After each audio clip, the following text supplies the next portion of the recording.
बाजारों की खुलने की तैयारी प्री ओपन सेशन में, और उससे पहले स्वागत है हमारे तमाम एक्सपर्ट्स का और आपका भी पहला सौदा में।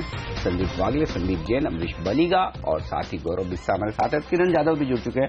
5 एक्सपर्ट्स हैं और कुछ बेहतरीन पिक्स हम ले चुके हैं एक्सपर्ट्स के, और पिक्स हैं। एक इंटरेस्टिंग पिक दिख रही है गौरव की लिस्ट में, और गौरव ने दिया है खरीदारी करने शॉर्ट करने का मौका अल्ट्राटेक में, और साथ ही कॉल ऑप्शन में वो साउथ इंडियन बैंक खरीदना चाहते हैं। इनफैक्ट साउथ इंडियन बैंक पर संदीप जैन भी आज बुलिश है, उनकी भी राय खरीदारी की थी।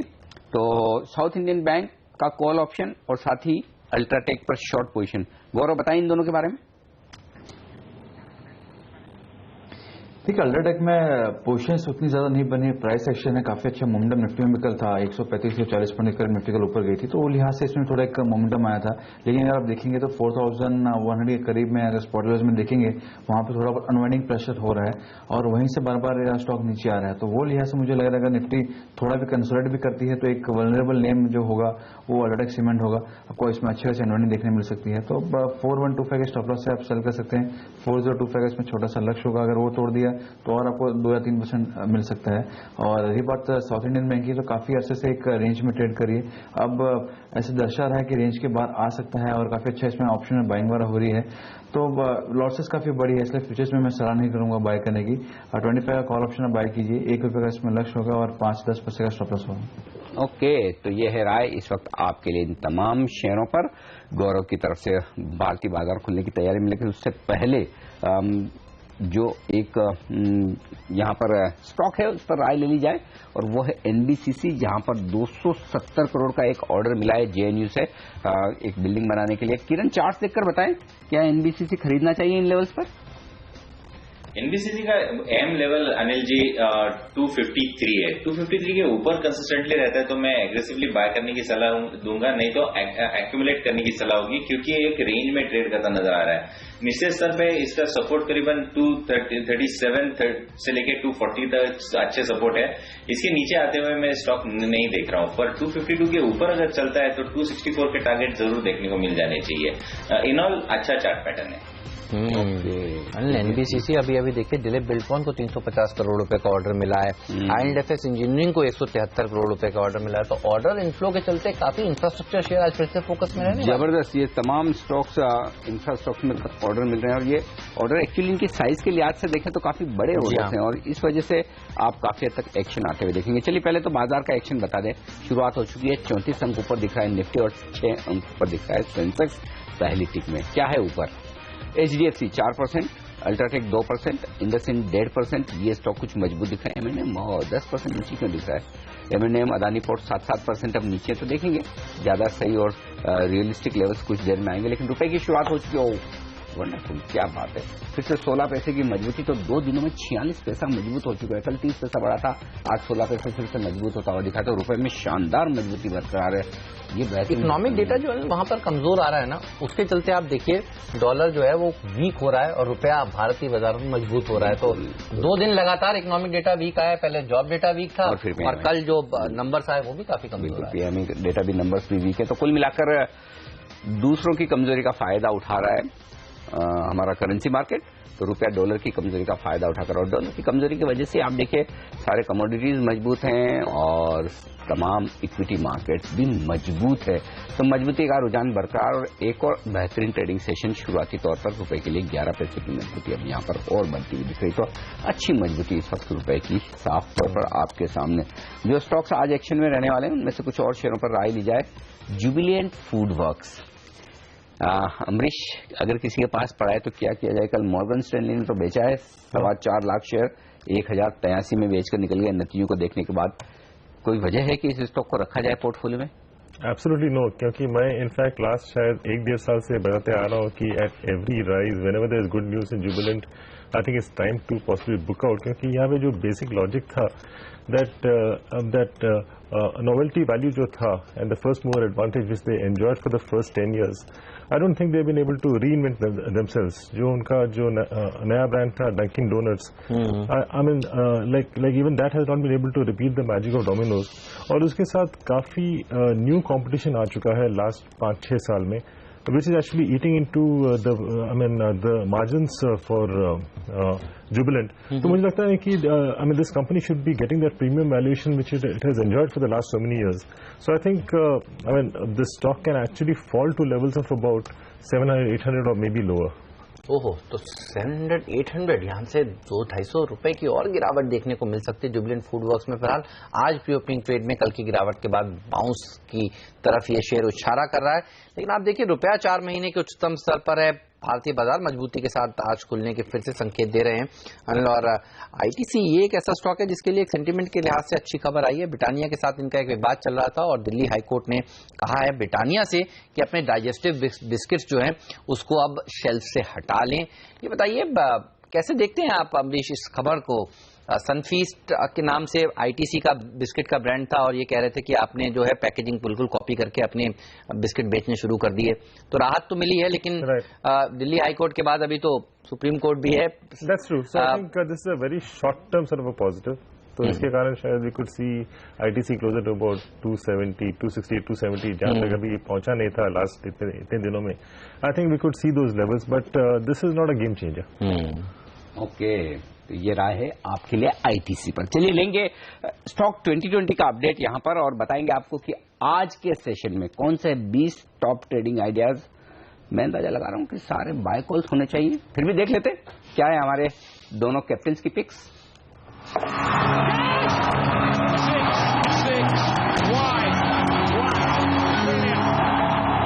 मेरी पूरी की पूरी टीम देखिए 10 के 10 बल्लेबाज हैं। केन वेदांता में विलय को शेयरधारकों ने जो मंजूरी दी है उससे फायदा मिलेगा। एमटीएनएल जो नए वाईफाई हॉटस्पॉट्स लगाने के लिए प्राइवेट कंपनी के साथ करार कर रहा है, इसका फायदा मिलेगा। टीएनपीएल, एपटेक, एस्कॉर्ट्स जैसे शेयरों पर भी रखिए नजर और JM financial, Geojit, BNP Paribas पर इसलिए रखिए नजर क्योंकि बाजार देखिए लाइफ हाइस के बेहद करीब है। यहां पर तेजी देखने को मिलेगी। सेंट्रल बैंक ऑफ इंडिया होगा मेरा आज का फ्रीड शेयर और पिंच हिटर का दर्जा यूबी होल्डिंग्स को दिया है। मेरी टीम में देखिए ब्रिटानिया हमने यहाँ पे एक शॉर्ट की कॉल दी क्योंकि वो एक केस हार गए आईटीसी अगेंस्ट, लेकिन आईएलएफएस इंजीनियरिंग, ईआईएल, एनबीसीसी ये सब ऑर्डर्स के चलते खरीदारी है। वहीं श्री कलास्ती में एक यूनिट रिवाइवल है। ब्रह्मपुत्रा में जो तक तमाम केस इनके सॉल्व हो गए आर्बिट्रेशन वाले। रिलायंस डिफेंस और एस्ट्रो माइक्रो डिफेंस की थीम है, बजट की थीम है, तो इसलिए खरीदारी करी है। रेडिंगटन आईफोन 7 का बड़ा फायदा है इसको। और आंध्रा पेट्रो में एंटी डंपिंग ड्यूटी इनके जो प्रोडक्ट की लगने वाली, साथ ही जो यूनिट बेच रहे हैं उसका इसको फायदा होगा।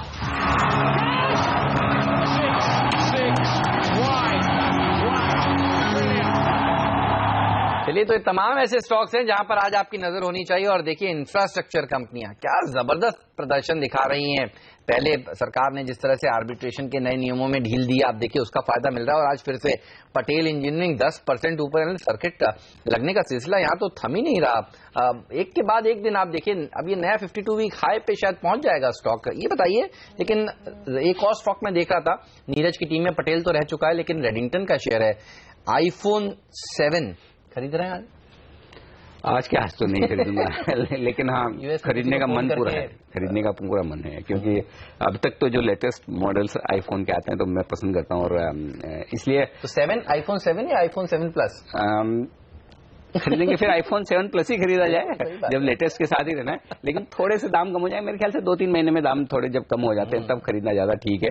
लॉन्च के पहले अपने इतना भी उत्साह नहीं कि लॉन्च के पहले दिन लाइन लगाकर खरीदा जाए, लेकिन हाँ तब तक रिपोर्ट्स भी आ जाएंगी और हमारे टेक गुरु है अभिषेक तेलंग वो इसका विश्लेषण भी कर देंगे। और अगर उन्होंने ग्रीन सिग्नल दे दिया तो फिर हमें क्या सबको खरीदना चाहिए। 52,000 से 71,000 रुपए के बीच का प्राइसिंग मानी जा रही है। अमरीश, आईफोन 7 प्लस लेंगे या रेडिंगटन में पैसा लगाएंगे, ये बताइए। आज के दिन तो आईफोन मिलने वाला नहीं है, क्या रेडिंगटन खरीदना चाहिए या अवॉइड करेंगे अभी से? I think from like a short term angle क्योंकि I mean because of the launch sentiment will be positive तो शायद चल जाए, मार्केट भी अच्छा है तो मोमेंटम है मार्केट में। But when you're talking of iPhone 7 maybe I think I'll wait. iPhone 6s तो मैंने लिया है अभी 1 साल पहले and I normally change my phones only once in 2 years तो उसकी जल्दी नहीं है। ये भी बात सही है कि कितने समय में फोन चेंज करना चाहिए क्योंकि आईफोन तो हर 6-8 महीने में नया एक मॉडल निकाल लेते हैं। लेकिन ठीक है, वो वैसा है कि नेक्स्ट जनरेशन आईफोन है, अब लोगों को लेने में इंटरेस्ट तो रहेगा ही। बहरहाल रिव्यू हम आपको बताने वाले हैं सीएनबीसी आवाज पर और बताएंगे जैसे ही वो लॉन्च होगा। अब रेडिंगटन का शेयर तो देखिए इस लॉन्च से पहले 2.5% की मजबूती दिखा रहा है, क्योंकि भारत में यही आईफोन्स को बेचते हैं इंपोर्ट करके। बहरहाल इस शेयर पर रखिएगा नजर। लेकिन इंजीनियरिंग से जुड़ी हुई कंपनी देखिए, इंफ्रास्ट्रक्चर से जुड़ी हुई कंपनी देखिए, क्या जबरदस्त रन अप देखने को मिल रहा है। पिछले 10-12 दिन तो इसी सेक्टर के नाम रहे हैं अमरीश। आज भी देखिए छोटे छोटे ऑर्डर्स मिल रहे हैं। IL&FS इंजीनियरिंग 4% मजबूती के साथ, पटेल इंजीनियरिंग तो रुकने का नाम ही नहीं ले रहा। एब्सोल्युटली। इस सेक्टर में कोई स्टॉक आपको पसंद है क्या?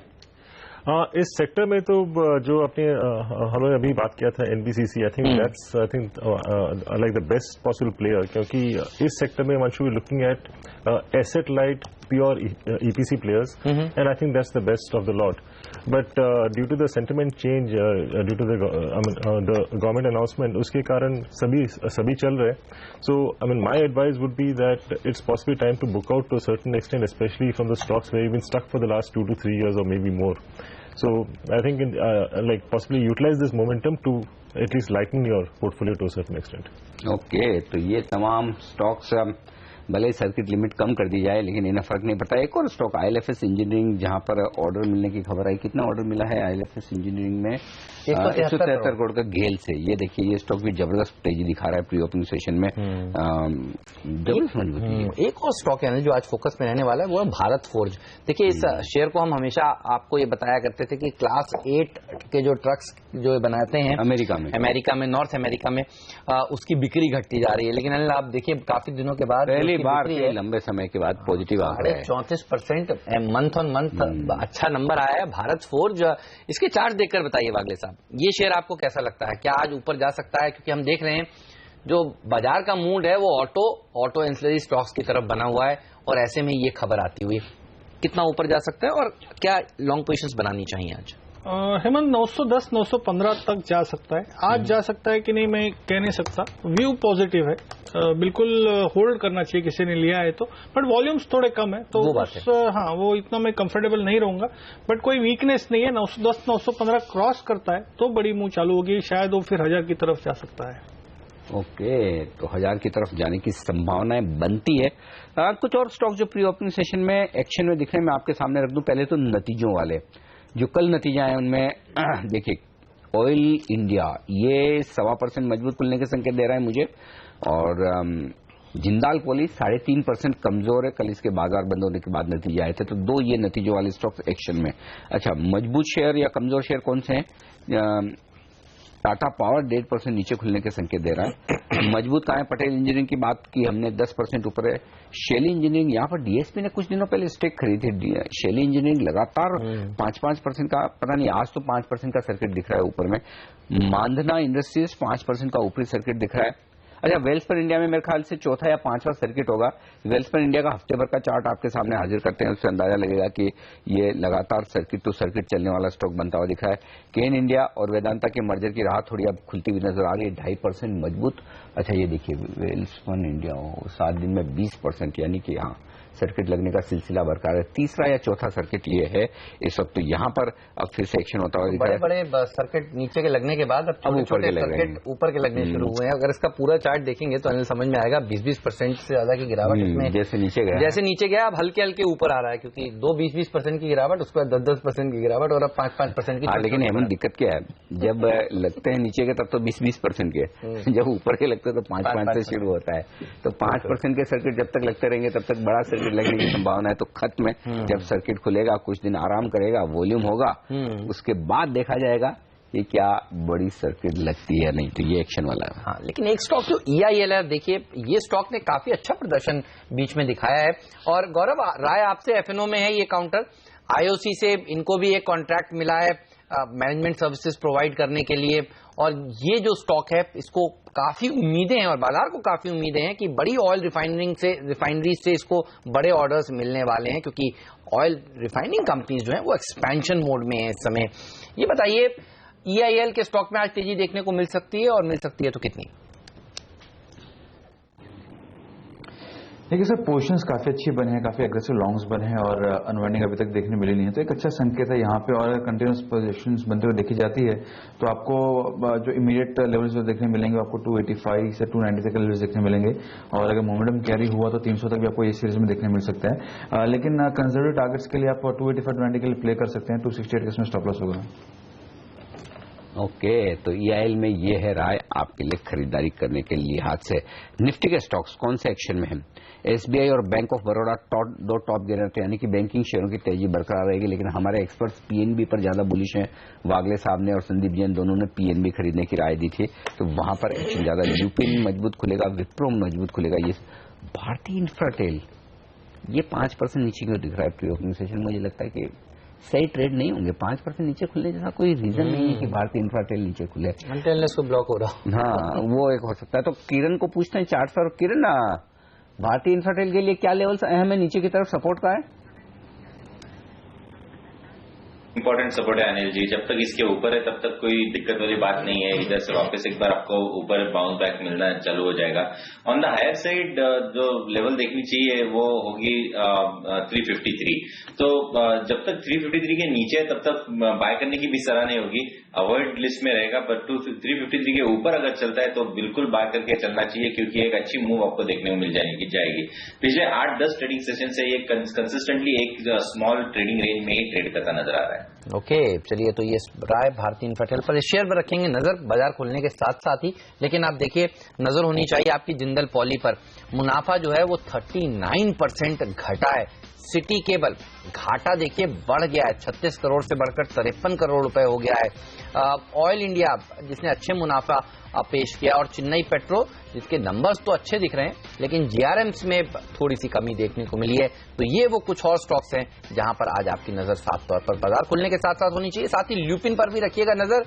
यूएस FDA से एक नॉट मिला है, एक कैप्सूल बनाने के लिए, बेचने के लिए। और केन वेदांता पर भी रखिए नजर। जो वेदांता रिसोर्सेज पेरेंट कंपनी है उसके शेयर धारकों ने मंजूरी दे दी है मर्जर के लिए। अब भारत में छोटे शेयर धारकों का क्या रुख होता है उस पर होगी नजर। बहरहाल ये दोनों स्टॉक चैनल मजबूती के साथ खुलते हुए आज दिख रहे हैं। ओके, तो ये है राय आपके लिए इन तमाम शेयरों पर। चलिए शुरुआत करते हैं भारतीय बाजारों की, और 57 अंक ऊपर खुलने के संकेत मिल रहे हैं आपको। सेंसेक्स से निफ्टी 25 अंक मजबूत। इनफैक्ट ये कहना होगा कि एसजीएक्स निफ्टी के मुकाबले में ज्यादा बेहतर मजबूती है। निफ्टी में 25 अंकों की 26 अंकों की मजबूती अच्छी कही जाएगी। 1/3% मजबूत 50 मार्कर खुलेगा ऊपर मिड कैप इंडेक्स।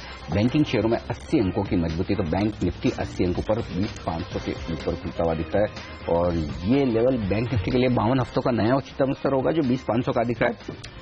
सेंसेक्स के लिए 19,035 का लेवल जो खुल रहा है वो उच्चतम स्तर होगा, और निफ्टी के लिए तो 8950 के ऊपर खुलना एक नया लेवल। तो रिकॉर्ड बनने का दिन आज फिर से तीनों ही में। शुरुआती कारोबार में पहली टिक आपकी स्क्रीन पर, और तीनों ही टिक्स पर रिकॉर्ड बनते हुए दिख रहे हैं। सेंसेक्स 29,050 नया 52 हफ्तों का उच्चतम स्तर यहां पर आता हुआ दिख रहा है।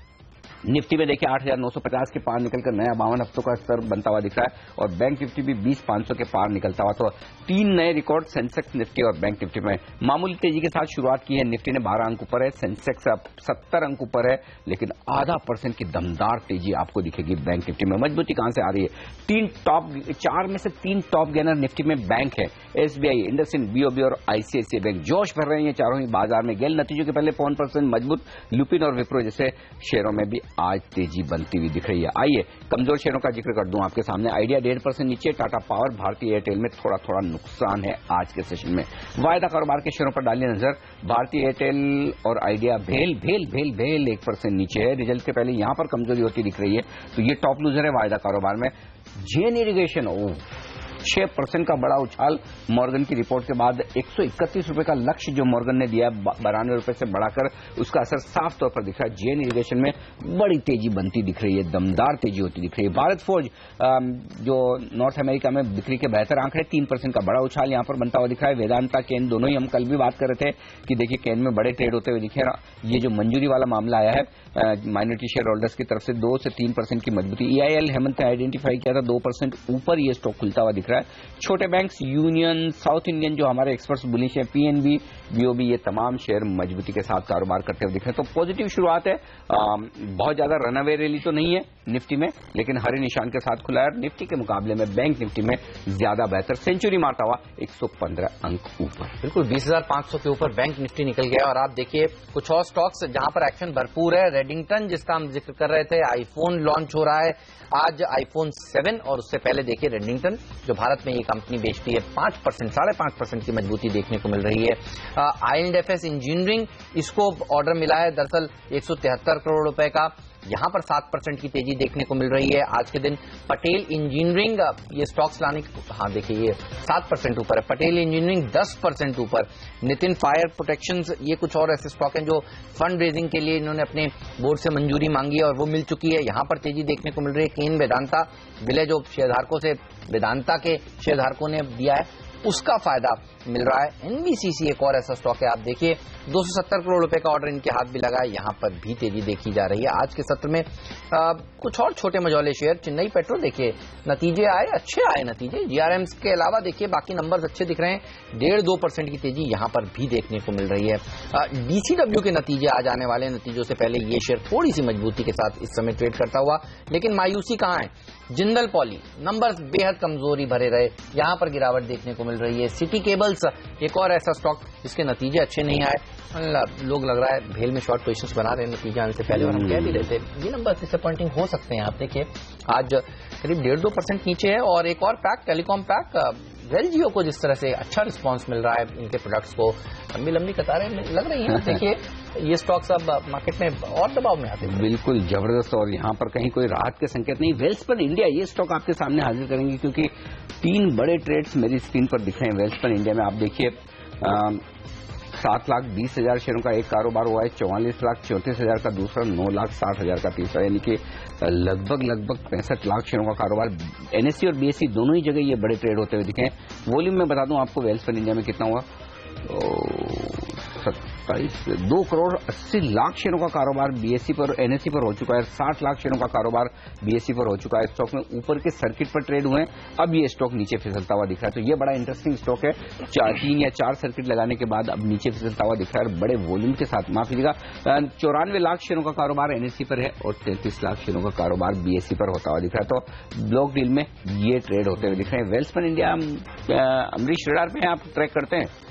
ट्रैक तो किया है अभी लास्ट 1 महीने में after the news which has come. तो मुझे लगता है कि ये जो हम लोग देख रहे हैं, I think this is a dead cat sort of a bounce, क्योंकि अभी तक कुछ क्लैरिटी नहीं है regarding the other I mean customers of this. तो मुझे लगता नहीं कि at this point of time I mean people should really venture out and buy it. I mean it was more of a momentum pick, जब bounce back दिया था। I think that's more less over now. चलिए, तो उस momentum में सावधान रहे। कितने लोगों के हाथ लगा, वो शेयर सर्किट टू सर्किट नीचे आया, 2-3 सर्किट ऊपर लगाए और आज ऊपर के सर्किट पर बड़ा ब्लॉक हुआ, यानी किसी ने हिस्सेदारी बेची और किसी ने खरीदी है। बहरहाल आप देखिए आज सबसे अच्छा प्रदर्शन अनिल जो एक सेक्टर दिखा रहा है वो है फिर से पीएसयू बैंकिंग पैक। 1.5% ऊपर ये सूचकांक इस समय ट्रेड कर रहा है। Union bank, syndicate bank, Allahabad bank, IndusInd, PNB देखिए, बैंक ऑफ बड़ौदा देखिए, ये सारे पीएसयू बैंक्स हैं जो सबसे अच्छा प्रदर्शन दिखा रहे हैं। एसबीआई देखिए 1.25% ऊपर है, कैनरा बैंक देखिए, इलाहाबाद बैंक देखिए, बैंक ऑफ इंडिया देखिए, ये पूरा का पूरा पैक जो है वो रैली कर रहा है। अच्छा तेजी यहां पर देखने को मिल रही है। और हमारे एक्सपर्ट संदीप जैन पीएनबी पर बुलिश थे, संदीप वागले जी भी पीएनबी पर बुलिश थे। पीएनबी के अलावा भी कोई स्टॉक है आपके रडार पर जहां आपको लगता है कि आज तेजी बन सकती है? क्योंकि पीएसयू इंडेक्स देखिए आज बेस्ट परफॉर्मिंग इंडेक्स है इस समय का। हेमंत, मुझे पीएसयू बैंक में नहीं मिल रहा है क्योंकि ऑलरेडी मूव अप हो चुके हैं। इंडसइंड बैंक में एक फ्रेश मूव आई है, 1260 का करंट भाव, 1255 का। मुझे लगता है ये 1240 के स्टॉप लॉस से फॉर अ टारगेट ऑफ 1280-85 के लिए लिया जा सकता है। किरण को पसंद था इंडसइंड बैंक, आज उनका टॉप पिक था और ये भी अच्छा प्रदर्शन आज अनिल दिखा रहा है। तो दूसरे दिन लगातार बैंक्स जो हैं वो फॉर्म में आते हुए बैंक से खींच रहे हैं बाजार को, और अब रफ्तार बढ़ती हुई दिख रही है। हेमंत, शुरुआत में लगा कि थोड़ी सी प्रॉफिट बुकिंग के संकेत है, लेकिन आप देखिए बाजार फिर से अब ऊपर की तरफ जाते हुए नजर आ रहे हैं, दिन के हाई पॉइंट की तरफ बढ़ रहे हैं। तो ये एक अच्छा संकेत है। बैंक निफ्टी देखिए 0.5% मजबूत हो चुका है। इस बीच एक स्टॉक पीवीआर ये लाइए जरा एक्शन में, पीवीआर का स्टॉक एक्शन दिखाता हुआ नजर आ रहा है। बीएससी पर मैं चाहता हूं पीवीआर का स्टॉक आया आपके सामने, और उसकी वजह है कि दो बड़े ट्रेड दिख रहे हैं मेरी स्क्रीन पर पीवीआर में। तो ये ट्रेड्स किस प्राइस पर हो रहे हैं वो भी बता दूं, और कितनी क्वांटिटी के हुए हैं पीवीआर में। पहला तो हुआ है 1270 रुपए 80 पैसे, अच्छा दोनों ही ट्रेड एक ही प्राइस पर हुए हैं, 1270 रुपए 80 पैसे, या यूं कहें 1271 पर ये दो ट्रेड हुए हैं पीवीआर में, और 0.5% हिस्सेदारी बदली है, लगभग 2 लाख शेयरों का कारोबार हुआ है। और पीवीआर हमारे एक्सपर्ट्स को, हेमंत को लगातार पसंद आया है, काफी समय से हेमंत ने अपनी टीम में रखा है 2020 में, और वागले साहब भी रिकमेंड कर रहे थे ना। वागले साहब और ऊपर जा सकता है क्या, ये बताइए। आई थिंक हमने 1300 की बात की थी, वो एक बार 4 रुपए से मिस हुआ, आज लगता है मुझे वो लेवल ब्रेक करेगा, और इसका अगला टारगेट होगा 1450, जो कुछ हफ्ते का व्यू है। ओके, चलिए तो इस शेयर पर रखिए नजर, लेकिन हम आपको बता रहे थे कि एक और स्टॉक जिस पर नजर होनी चाहिए वो है भारत फोर्ज का शेयर। एक राय ले लेते हैं गौरव बिस्सा जी से, एफएनओ में किस तरह की पोजीशंस यहां पर बनी है, क्योंकि आप देखिए ये एक और ऐसा स्टॉक है जो लगातार मजबूती दिखा रहा है, खुलने के साथ ही काफी दिनों बाद क्लास 8 के जो ट्रक्स हैं नॉर्थ अमेरिका में, उनकी जो बिक्री है वो बढ़ती हुई नजर आई है। इस कंपनी के लिए अच्छी बात, ये बताइए और ऊपर जा सकता है क्या गौरव ये शेयर? देखिए जा सकता है, मेरे हिसाब से बाय अगर करनी है थोड़े ऊपर में बाय कीजिए, 900 के ऊपर अगर आप बाय करेंगे तो आपको जो स्टॉप लॉस होगा, आप एक 885 888 का स्टॉप लॉस रखिए, ऊपर में आपको 930 940 के लेवल्स आपको देखने मिल सकते हैं। स्पॉट लॉस के बाद में करूँ, अच्छी खासी पोजीशंस बनी है, लेकिन क्योंकि इसमें काफी सारे पोजीशंस ऑलरेडी बन चुके हैं, आज जो अभी अगला 10 मिनट का जो ट्रेड हुआ है उसके अंदर इतनी पोजीशंस नहीं बनी जो पैनिक बाइंग हुई है, वो सस्टेन होनी चाहिए, तो वो we should not be too early in the trade, थोड़ा वेट कीजिए, 900 के ऊपर अगर बाय करेंगे थोड़ा सेफ होगा। ओके, तो ये है राय इस वक्त आपके लिए भारत फोर्ज के स्टॉक पर। इस बीच वित्त मंत्री बातचीत करें द इकोनॉमिस्ट के समिट पर, आइए सुनते क्या कहना है उनका। Which once again suggested that India's growth rates, and I think the last quarter was posted at 7.1%, that if one measures by the old system, they came up with an actual rate, as they said, of 4.3%. Would you like to address this question, this discrepancy? I think this issue is mentioned. We have a convention in India and a practice which the CSO has followed throughout. And I don't think the professionalism of the CSO has ever been called into question. They are a very responsible and a professional organization. They revise their methodologies, and at the end of the day, various international institutions, most importantly IMF, they accept that data. And please don't forget that once you revise it with effect from a particular cut-off date, thereafter, year after year, you use the same formulation, and the increases will be measured over the same formulation itself. And I think if you actually see the extent of activity going on in India, probably this kind of an analysis, of course a columnist is free to make an analysis, would not be a very fair comment.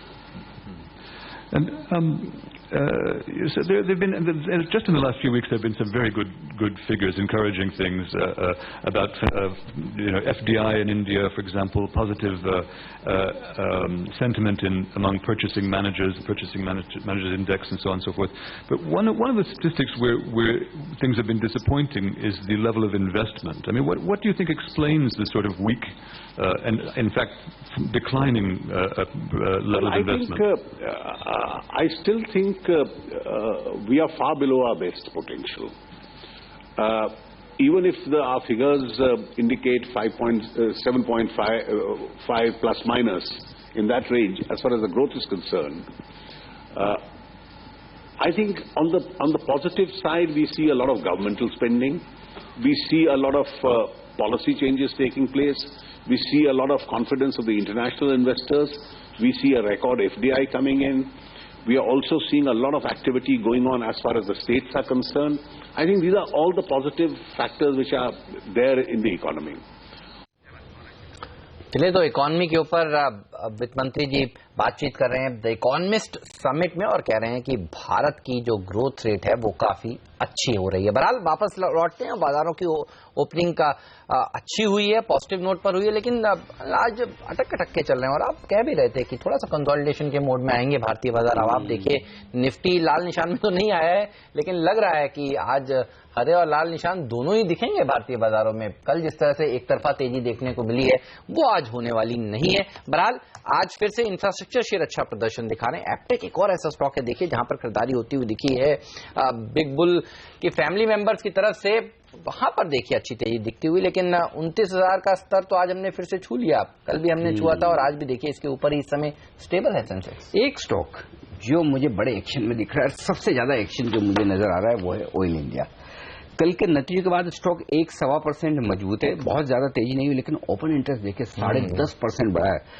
Result आने के बाद open interest बढ़ना बड़ी बात है, क्योंकि CLSA की report थी हेमंत। जी हाँ, सीएलएसए की रिपोर्ट है, खरीदारी की जेफरीज ने टारगेट ₹100 सीएलएसए ने टारगेट बढ़ाया है, 350 से 450 किया है। ओके, तो इतना ओपन इंटरेस्ट बढ़ना तो बनता है। तो शुरुआत के तो गौरव आप बताइए, ऑयल इंडिया खरीदना चाहिए? क्योंकि वायदा कारोबार के डेटा में तो साफ तौर पर दिख रहा है तेजी की पोजीशन बन रही है।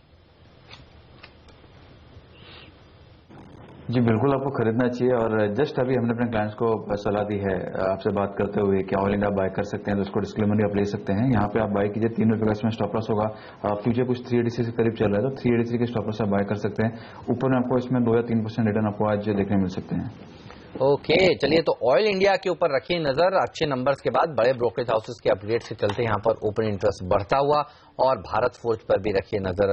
900 के ऊपर ये भी निकल गया है, और आप देखिए आज 911 का हाई लगाया। यहाँ पर भी ओपन इंटरेस्ट काफी तेजी से बढ़ता हुआ नजर आ रहा है। एक बार चार्ट चेक भी लेते हैं। भारत फोर्ज आप कह रहे थे कौन से स्तर के ऊपर लेना चाहिए सर? एक मिनट, मैंने कहा 905 906 के ऊपर जाएगा तो ये ब्रेकआउट माना जाएगा। हालांकि वो जाके आया है, 911 का हाई बना है, लेकिन 905 के ऊपर अगर ट्रेड कंसिस्टेंटली होता है तो एक 897 के स्टॉप लॉस से लिया जा सकता है। 945 950 का टारगेट 2 या 3 दिन में बन सकता है। सीएट भी अच्छा प्रदर्शन दिखा रहा है लगातार। देखिए सीएट अच्छा, बल्कि टायर सेक्टर में आज भी 2.5% मजबूत है, 6% ओपन इंटरेस्ट बढ़ा है, तो अच्छी पोजीशंस बनती हुई दिख रही है। यहाँ पर भी मजबूती के साथ कारोबार होता दिख रहा है। वेदांता केन दोनों ही तेजी दिखा रहे हैं, तो कुछ स्टॉक्स हैं जो बड़े एक्शन में दिख रहे हैं यहाँ पर साफ तौर पर। और लेकिन स्टार परफॉर्मर तो ऑयल इंडिया ही है, ये इसमें कोई डाउट नहीं। जिस तरह से पोजीशंस बन रही है, जिस तरह से स्टॉक मजबूत दिखा रहा है, अगर आज दिन के अंत तक ये स्टॉक कुछ कमाल कर जाए तो बड़ी बात नहीं। तो ऑयल एंड गैस से जुड़े हुए स्टॉक्स बड़ा अच्छा प्रदर्शन कर रहे हैं। ऑयल इंडिया, केन, ये दोनों मिलके जोश दे रहे हैं इस सेक्टर को। जो टायर की आपने बात की सीएट के साथ, अब देखिए अपोलो टायर फिर से एक्शन में आता हुआ दिख रहा है। अपोलो टायर भी अब बढ़ रहा है, 1.5% ऊपर आ चुका है। तो ऑटो एंसिलरी फेस्टिव सीजन है, और आप देखिए फेस्टिव सीजन में जनरली ऑटो पैक अच्छा प्रदर्शन दिखाता है। कल भी हम देख रहे थे कि काफी सारे ऑटो एंसिलरी शेयरों में तेजी देखने को मिल रही थी। ये बताइए अमरीश, फेस्टिव सीजन को आप किस तरह से प्ले करेंगे? कुछ कह रहे हैं पेंट खरीदिए, कुछ लोग कह रहे हैं ऑटो के ऊपर भरोसा रखिए, कंजम्पशन थीम के ऊपर लोग काफी बुलिश हैं। आप कौन से स्टॉक पे बुलिश होंगे इस लेवल पर मार्केट में? Consumption theme, though, clearly, I think one should be bullish. Looking at the 7th pay commission, OROP, also monsoons, जिसके कारण you'll have the rural demand going up. So I think one can possibly utilize this to play into paints as well as two-wheelers. जहाँ पे we have seen Hero moving up to a certain extent, but I think that's one of the best picks in that space. And I think when we're talking of paints, clearly Asian Paints is the winner. Interesting. इस बीच बाजार Hemant profit booking दिखा रहे हैं भाई। अब 40 अंक नीचे आया है सेंसेक्स और निफ्टी 20 अंक नीचे। तो वही था कि शुरुआत में जो थोड़ी शॉर्ट कवरिंग होनी थी वो हुई है, और अब प्रॉफिट बुकिंग 9000 थोड़ा सा देखिए। अच्छी बात ये भी है कि बाजार अहम लेवल को रेस्पेक्ट करे, मतलब वो एक अच्छा संकेत है। क्योंकि एक तो क्या है, अंधाधुंध खरीदारी हो, मतलब माहौल ऐसा बन जाए कि जो आप खरीदेंगे उसमें आराम से पैसा बनेगा, तो इजी मनी वो ठीक नहीं है बाजार की सेहत के लिए लंबे समय के लिए। कहते हैं आपकी निफ्टी को अगर पहली अटेम्प्ट में नया हाई लगाना है, वो ऐसा होता नहीं है। जनरली 1-2 बार छूता है, नीचे आता है, उसके पास जाता है, तो उस लेवल के आसपास फ्लर्ट करता है। वो जनरली देखने को मिलता है, तो वही हो रहा है शायद। लेकिन आप देखिए आज बैंक निफ्टी ने काफी डिसअपॉइंट किया है। कुछ देर पहले 175 पॉइंट ऊपर था, और अब आप देखिए ये लाल निशान में आ रहा है। एक्सिस देखिए, यस बैंक देखिए, HDFC जैसे हैवी वेट्स देखिए, ये तमाम ऐसे स्टॉक्स हैं जिनमें करेक्शन देखने को मिला है, प्रॉफिट बुकिंग देखने को मिली है। प्रॉफिट बुकिंग सही वर्ड होगा। अच्छी रैली के बाद अब आप देखिए थोड़ा सा यहाँ पर मुनाफा वसूली हुई है, लेकिन PSU बैंक्स आज भी मजबूती के साथ ट्रेड कर रहे हैं। तो SBI देखिए अनलाज फिर भी 0.25% ऊपर है, लेकिन प्राइवेट सेक्टर बैंक ने थोड़ा सा यहाँ पर मुनाफा वसूली दिखाई है। बिल्कुल। और एक स्टॉक उस पर एक राय लेना चाहता हूँ, मतलब ये थोड़ा अलग तरह का मामला है। किरण आप देख के बताएं चार्ट्स। यस बैंक शॉर्ट करना चाहिए क्या? ड्रीम रन हुआ है स्टॉक में और QIP आने वाला है। QIP आने वाला है, ये खबरें चल रही है काफी दिनों से। और QIP ये भी खबरें चल रही है कि मार्केट प्राइस के आसपास होगा। साइज जो है $1 बिलियन है, मतलब ये बहुत बड़ा है। यानी जो आपने ये इंटरेस्टिंग बात कही ना, मैं देख रहा था कि कितनी कंपनियां QIP ला रही हैं इस समय। Yes Bank, Motherson Sumi, Nitin Fire जैसी छोटी कंपनी, धनलक्ष्मी बैंक, मोजर बेयर जैसी छोटी कंपनी भी FCCB GDR इशू ला रही है। तो जो फंड रेजिंग हो रही है और इनको देख देख कर जिन कंपनियों ने अपने बोर्ड से पहले परमिशन नहीं ले रखी थी वो भी ले रहे हैं, वो रोज बोर्ड मीटिंग के नोटिस दे रहे हैं, क्योंकि 21 दिन का नोटिस चाहिए। तो हम नोटिस दे देता कि फटाफट एक बार काम करके रखो, जिस दिन मौका मिलेगा, बाजार अच्छा लगेगा, QIP। तो ये QIP लाने के लिए पैसा लेने की जो होड़ दिख रही है। अब अल्टीमेटली देखिए $1 बिलियन का QIP छोटा नहीं होता, बहुत बड़ा। और रनअप दिखाइए, यस बैंक का स्टॉक दिखाइए जरा, 6 महीने का हालचाल क्या रहा है इस स्टॉक में। मेरे ख्याल से डबल हुआ है, लगभग 700 750 से 1400 के आसपास पहुंच गया 6 महीने में 88 रन। ठीक है, तो अब अमरीश आपको लगता है कि कोई इस प्राइस पर QIP में पैसा डालेगा या मार्केट प्राइस से थोड़ा डिस्काउंट देना पड़ेगा? लिक्विडिटी तो है, and because of which most of this companies are looking at raising QIP, क्योंकि जैसे कि आप भी बता रहे थे कि it is time when people are making easy money, so even the companies are looking at easy money, and this clearly shows that possibly we are reaching somewhere close to the top, क्योंकि ये normally होता है like very close to the top. So from that point of time, like a point of view, I'm still quite cautious.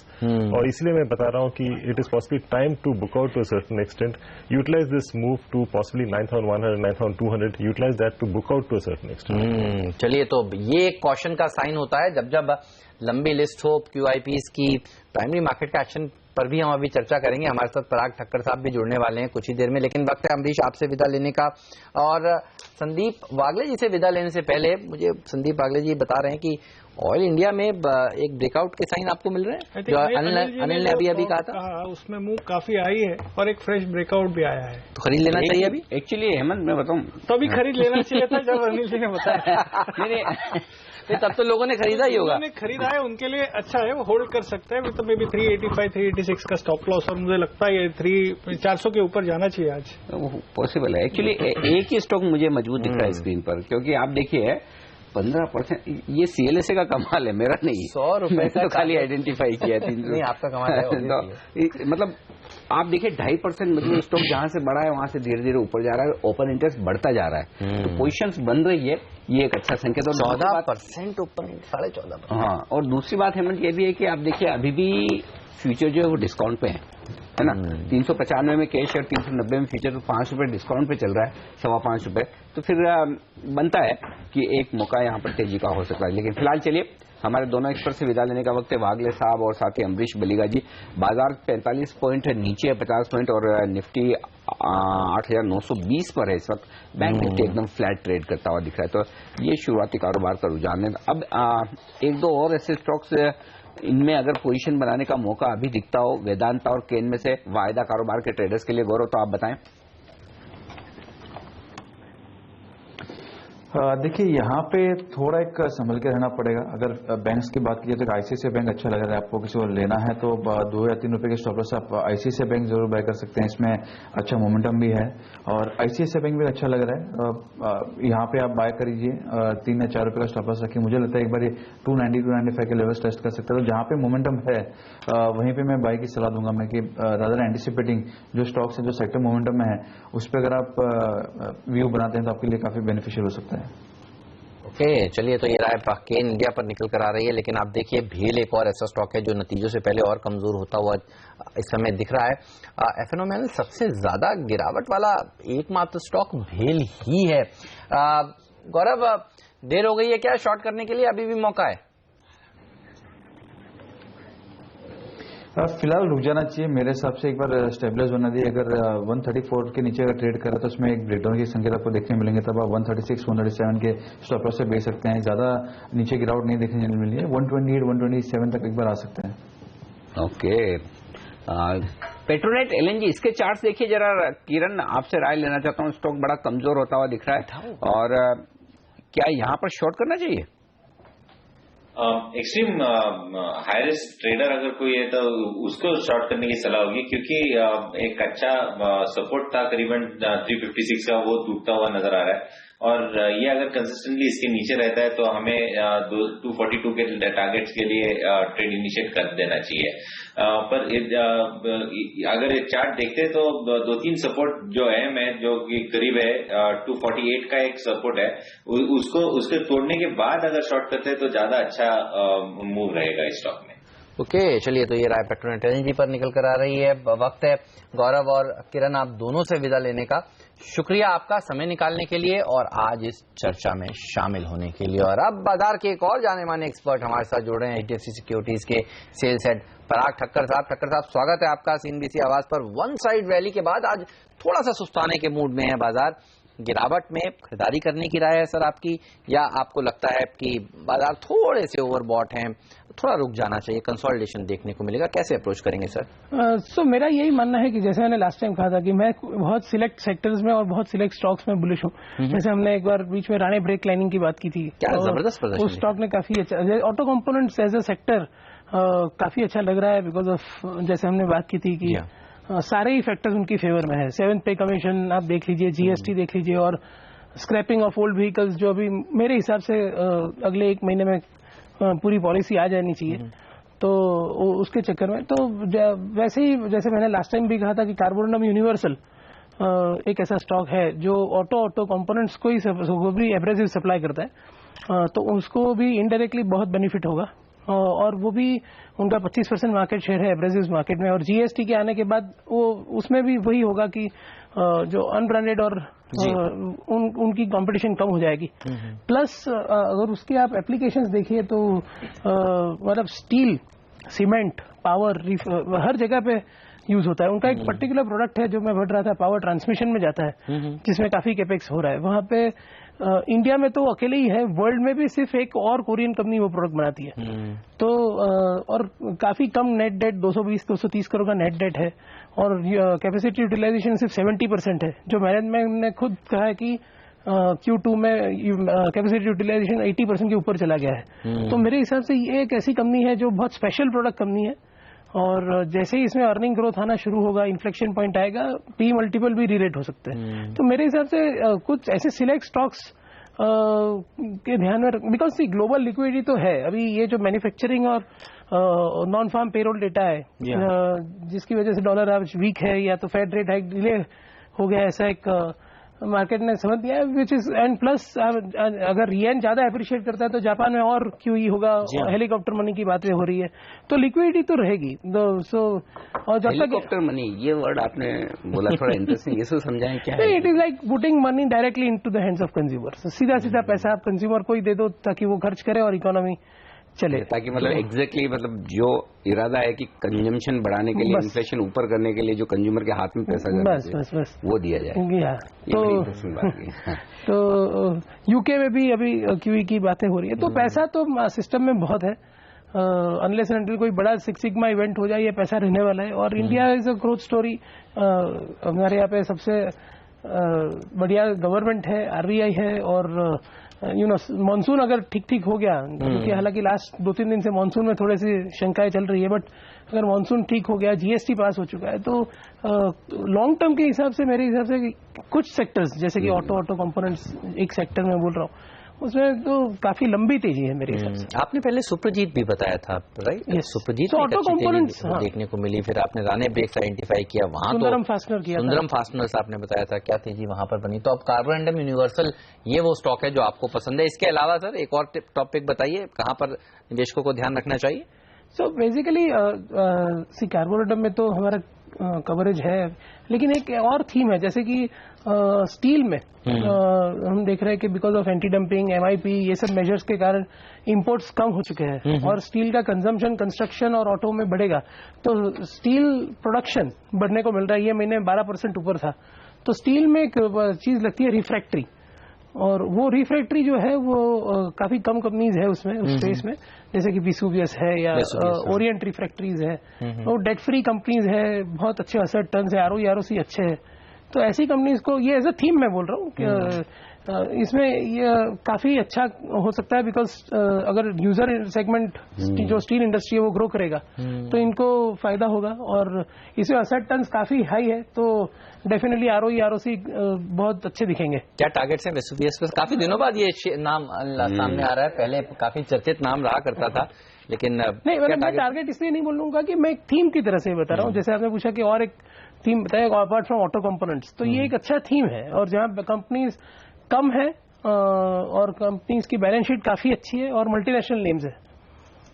Okay, एक stock जो जहां तक मुझे याद है आपके रिकमेंडेशन लिस्ट पर था, चोलामंडलम इन्वेस्टमेंट, और कल या परसों हमने बड़े ट्रेड्स, फ्राइडे को हमने बहुत बड़े ट्रेड्स होते दिखे, 3.5-4% हिस्सेदारी बदली थी कंपनी की, और काफी डिस्काउंट पर ट्रेड हुए, 1100 के आसपास, 1200 रुपए ये शेयर चलता था।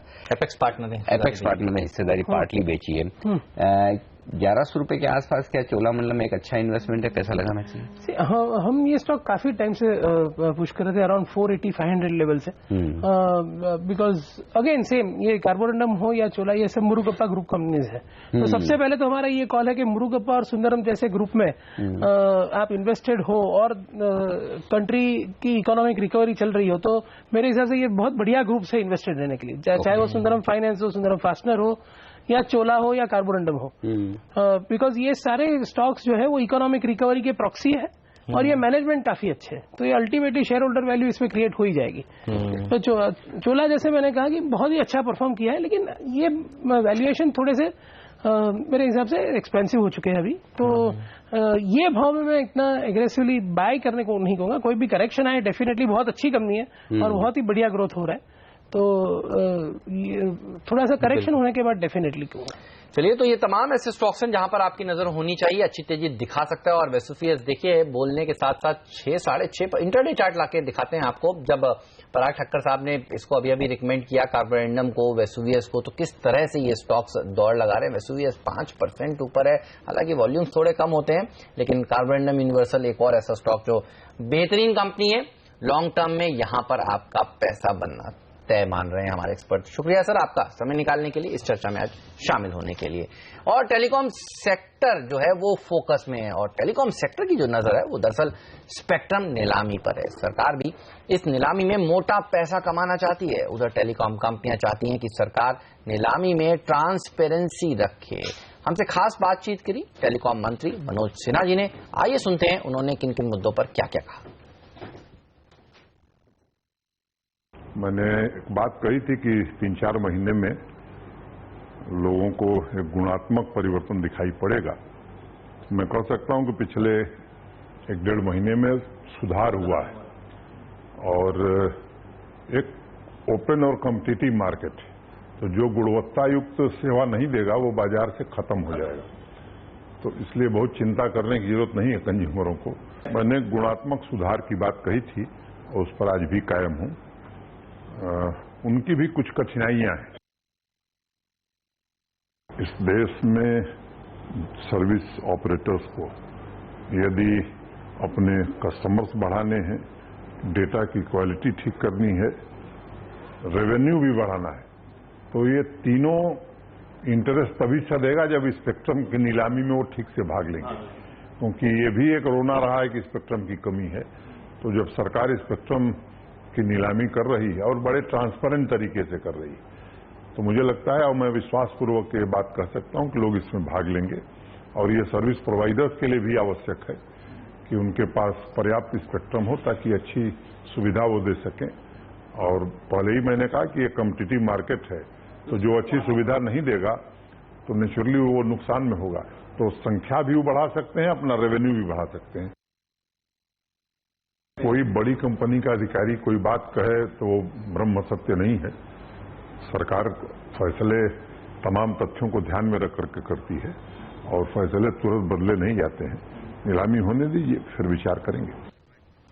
और टेलीकॉम मंत्री मनोज सिन्हा के साथ ये पूरी एक्सक्लूसिव बातचीत देखिए आज दोपहर 12:27 पर सिर्फ CNBC आवाज पर।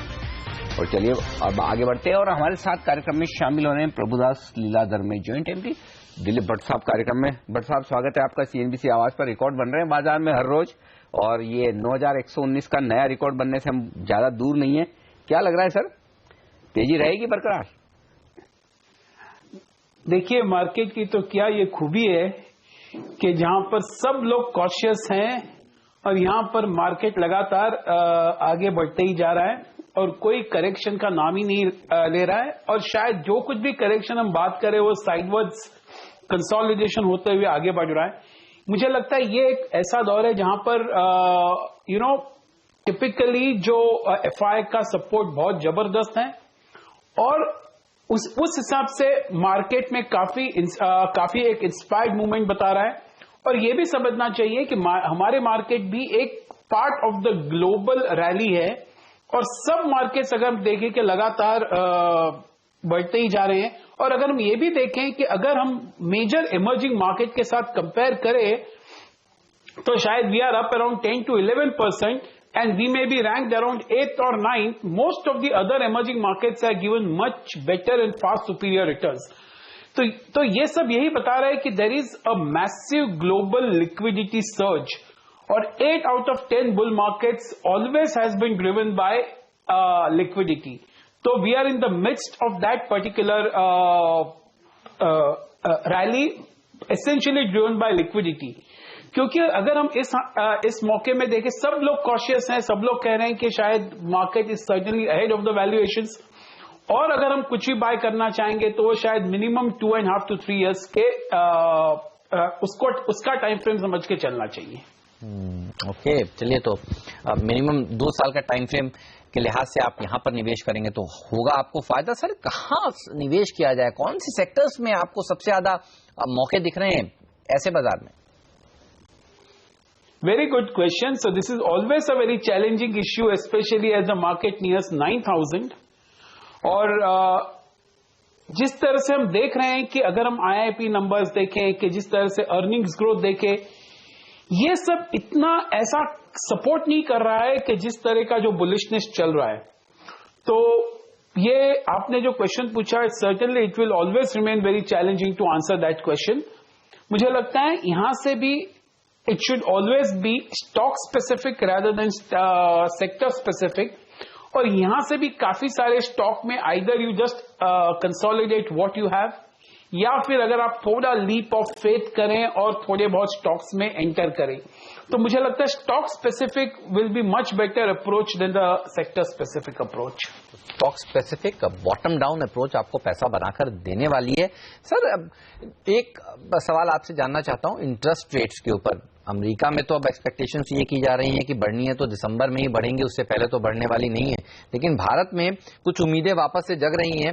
सीपीआई का अगस्त का आंकड़ा जो आने वाला है वो शायद नर्म आएगा। कुछ ब्रोकरेज हाउसेस कह रहे हैं कि वो अगर 5% के नीचे आता है या आसपास आता है तो 4 अक्टूबर को आरबीआई से उम्मीद की जाए कि ब्याज दरें घटेंगी।